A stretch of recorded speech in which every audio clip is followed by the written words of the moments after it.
नमस्कार, मैं सचिन सोनी, राष्ट्रीय महासचिव ऑल स्कूल पेरेंट एसोसिएशन। इस वीडियो के माध्यम से मैं अपनी बात, पेरेंट्सों की बात, उत्तर प्रदेश के मुख्यमंत्री माननीय योगी आदित्यनाथ जी, उप मुख्यमंत्री माध्यमिक शिक्षा मंत्री डॉक्टर दिनेश शर्मा जी तक पहुंचाना चाहूँगा। महोदय,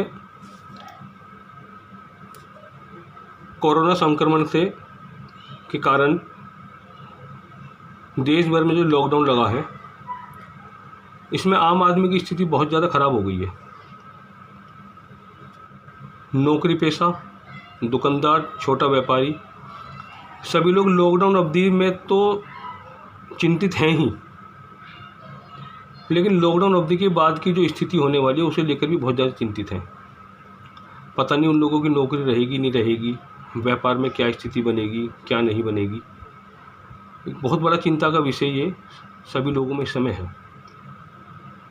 और इन सभी चिंताओं में जो सरप्लस चिंता होने वाली है वो है उनके स्कूलों में पढ़ने वाले बच्चों के आने वाले फीस डिमांड नोटिस। हम लोग जब से लॉकडाउन लगा है तभी से मेल के माध्यम से, वीडियो के माध्यम से, पत्रों के माध्यम से सरकार से मांग करते आ रहे हैं कि लॉकडाउन अवधि की फ़ीस पूरी तरीके से माफ़ होनी चाहिए। महोदय, हमारा पक्ष है कि जब बच्चा स्कूल गया ही नहीं तो उसकी फ़ीस क्यों दे।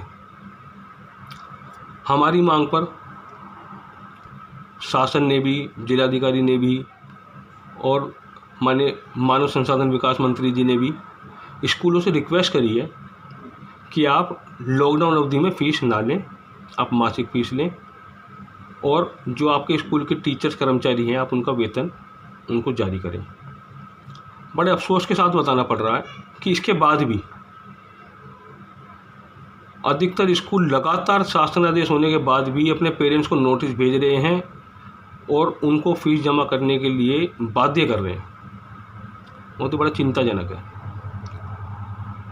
इस पूरे कार्य जो चल रहा था, ये लॉकडाउन का जो पीरियड है, इसमें दो अच्छी खबर कह सकते हैं हम जो आई हैं शासन की तरफ से।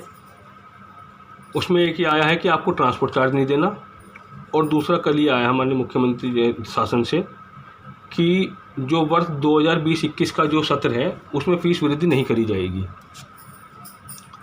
मैं इन दोनों बिंदुओं पर माननीय मुख्यमंत्री जी का ध्यान केंद्रित करना चाहूँगा कि जो ट्रांसपोर्ट चार्ज लिया जा रहा था उसकी तो मांग ही अवैध थी। उसे बजाय ख़त्म करने के ट्रांसपोर्ट चार्ज मांगने वाले स्कूलों के खिलाफ कार्रवाई होनी चाहिए थी।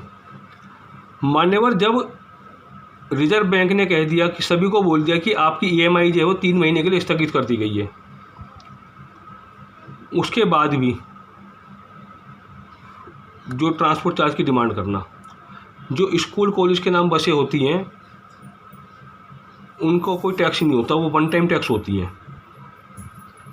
और जो प्राइवेट बसें लगी हुई हैं प्राइवेट ट्रांसपोर्टरों की, आपदा अधिनियम जो आपका एक्ट है 2005, उसके तहत उनका जो अनुबंध है वो स्वतः ही समाप्त हो गया होगा।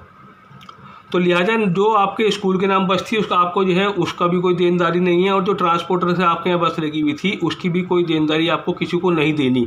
उसके बाद भी पेरेंट्स के ऊपर दबाव बनाना कि आप ट्रांसपोर्ट चार्ज दीजिए, कहाँ तक जायज़ है।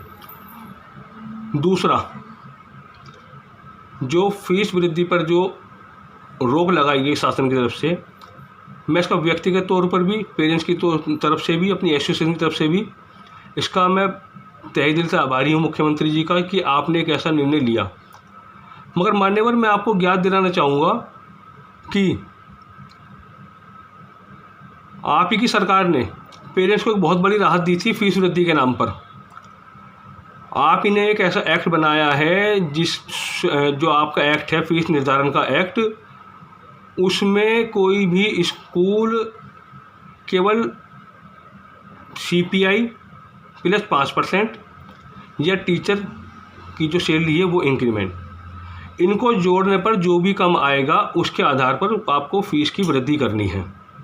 तो जो मात्र 7 से 8% बैठती है उसमें भी आपको जिला शुल्क नियामक समिति जो है उसके अंदर आके उस पर चर्चा होगी, वाकई आपको फ़ीस बढ़ाने की आवश्यकता है नहीं है।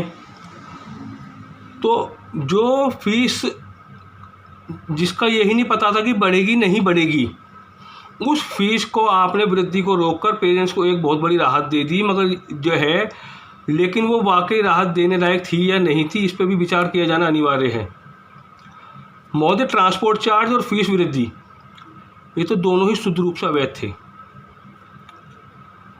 मैं जो इसमें महसूस करता हूँ, मुझे शायद ये लगता है कि जानबूझकर स्कूलों द्वारा फीस वृद्धि का नोटिस भी भेजे जा रहे थे और स्कूलों द्वारा ट्रांसपोर्ट चार्ज के नोटिस भी भेजे जा रहे थे। उसका सीधा सा कारण ये है कि शायद वो आप पेरेंट्स को ये बताने के लिए रहें, स्कूलों पर भी ज़्यादा दबाव ना पड़े कि देखो भाई हमने जो आपकी जो मांग थी लॉकडाउन पीरियड की, हमने उसको यहाँ मर्ज करके आपकी जो फीस वृद्धि जो होने वाली थी हमने उस पर रोक लगा दी है। वो मात्र 7-8% की फीस वृद्धि होनी थी और एक क्वार्टर बैठता हज़ारों का। मेरा आपसे फिर विनम्र निवेदन है कि लॉकडाउन अवधि की फ़ीस माफ़ करने पर जल्द से जल्द निर्णय लें।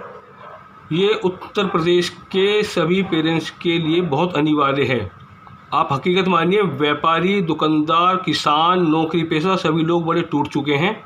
तो इस पर आपसे अनुरोध है कि आप प्लीज़ इस पर पेरेंट्स हित में निर्णय लें। जी धन्यवाद।